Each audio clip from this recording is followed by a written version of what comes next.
Hey y'all, I know it's been a while since I've done a video and y'all just been pining away, honey, waiting for these jewels to drop these bars. But I've just been busy. The semester just started. Some of you know I am also a college professor. I teach graduate and undergraduate psychology courses. I am also in the process of opening a charter school for kids with special needs and have my private clients who keep me busy. And I'm also in the process of planning an event for my church, which is, that's not really work, that's fun stuff.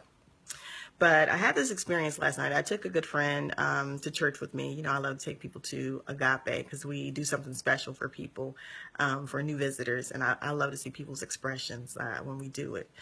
But I took him to church. We ended up going to dinner afterwards. And we had a conversation about organizations and about how, they work and, they really operate as people do. And he is a corporate trainer in addition to some other things that he does. But he gave me this paradigm of employees. And he said, it just trickles down to personality. It trickles down to, to people. And he was like, I've used it, in my relationships with people to get to see what their motivation is. And he said there are three types of people. There are achievers, there are associators, and there are people who are seeking power. He said achievers are people who, they're not in it to get the recognition. They like the work, they do the work. They're perfectly fine if they are in the cafeteria, honey, and nobody sits by them. All they come for is to do A, B, and C. Once A, B, and C is done, they're going home. Associates or associators, is that a word? It's going to be a word today. Hello, somebody.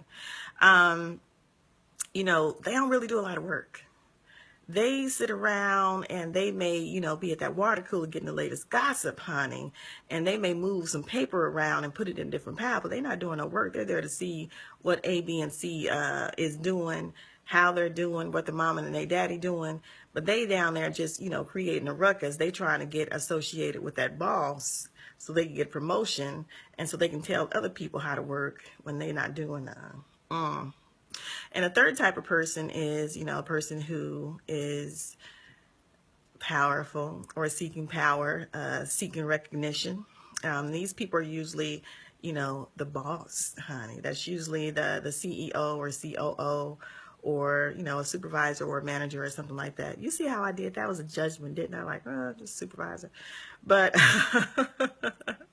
as you can tell, I got power tendencies. And I had to think about that, my relationships with people.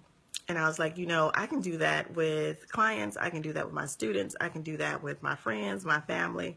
And I said, that is actually a really good tool because once you know what motivates people, you can always give them what they want. And, fair exchange ain't no robbery.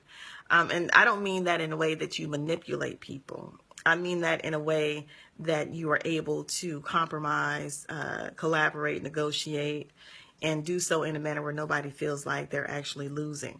And I think in terms of relationships, a lot of times we're only thinking about our motivation. Like, what am I getting out of this? Child, if you don't go somewhere and sit all the way down and shut up and get out of my face. But what we really need to be doing is seeing where they're coming from. That could be an employee. That can be a husband, a wife, girlfriend, boyfriend, whatever it is. That could be a sister or a brother, honey.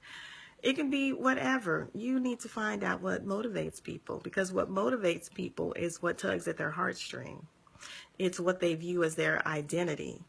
And you can't take that away from people. So that is my talk for today, honey. See what motivates people. If you're in a tight situation, if you're running to what appears to be an obstacle, because I don't believe in obstacles, I believe in opportunities.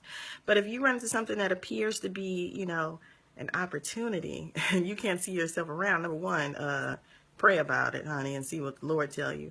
But look and see what their motivation is. It may be the opposite of what you think. Anyway, all right, I'm going to let y'all go because I got work to do. I got papers to grade, y'all. All right, love yourself. Bye, family.